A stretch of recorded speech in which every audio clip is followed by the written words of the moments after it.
Asthma, allergy സംബന്ധമായ തുമ്മൽ, ശ്വാസം മുട്ടൽ തുടങ്ങി വർഷങ്ങൾ പഴക്കമുള്ള രോഗങ്ങൾ ദിവസങ്ങൾക്കകം ഭേദമാകുന്ന ഷിജുവിന്റെ ഒറ്റമൂലി ചികിത്സ തേടിയാണ് രോഗികൾ എത്തുന്നത്. പണ്ട് ഇത്തരത്തിലുള്ള ചികിത്സ ഷിജുവിന്റെ അമ്മയുടെ അമ്മ നാരായണി ചെയ്തിരുന്നു. പിന്നീട് കൂലിപ്പണിക്ക് പോകുന്നതിനാൽ ചികിത്സ നിർത്തി. 3 വർഷം മുൻപ് ചികിത്സാ രീതിയെക്കുറിച്ച് ഷിജുവിനെ പഠിപ്പിച്ചു. 3 വർഷത്തിനകം ഒരു നിരവധി പേർക്ക് ഇതിന്റെ ഫലം കിട്ടിക്കഴിഞ്ഞു. പൂർണ്ണമായിട്ടും ഭേദമാകുന്നുണ്ട്. മരുന്ന് കഴിക്കേണ്ടത് 14 ദിവസമാണ് ഒരു കോഴ്സായിട്ട് ചെയ്യേണ്ടത്. അപ്പോൾ രാവിലെ വെറുവയറ്റിലാണ് മരുന്ന് ഉപയോഗിക്കേണ്ടത്.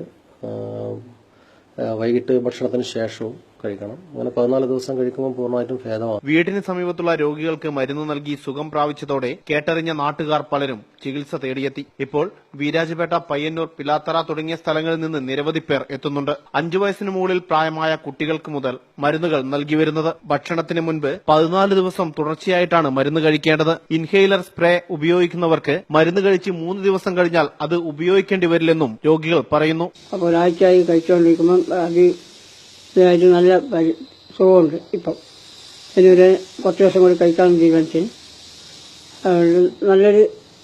നല്ലതായിട്ട് തന്നെ എനിക്ക് തോന്നി. ആദ്യം ചേച്ചിക്ക് എപ്പോഴും എല്ലാ ദിവസവും ശ്വാസം മുട്ടലായിരുന്നു. ആ മരുന്ന് കുടിച്ചാൽ തികച്ചു വിട്ടുമാറി. ഇതുവരെ ഒരു ജലദോഷം വരെ വന്നിട്ടില്ല. എന്റെ അവസ്ഥ അതേപോലെ തന്നെ. എനിക്കും എപ്പോൾ മാസത്തിൽ എപ്പോഴും ശ്വാസം മുട്ടൽ വരും. ഇപ്പോൾ അങ്ങനെ ഒന്നുമില്ല. വർഷങ്ങളായിട്ടുള്ള ശ്വാസം മുട്ടല മൊത്തം മാറി. ഓരോ ദിവസവും ഇവരുടെ വീട്ടിലെത്തുന്ന രോഗികളുടെ എണ്ണവും വർദ്ധിച്ചു വരികയാണ്. News bureau, Iritty.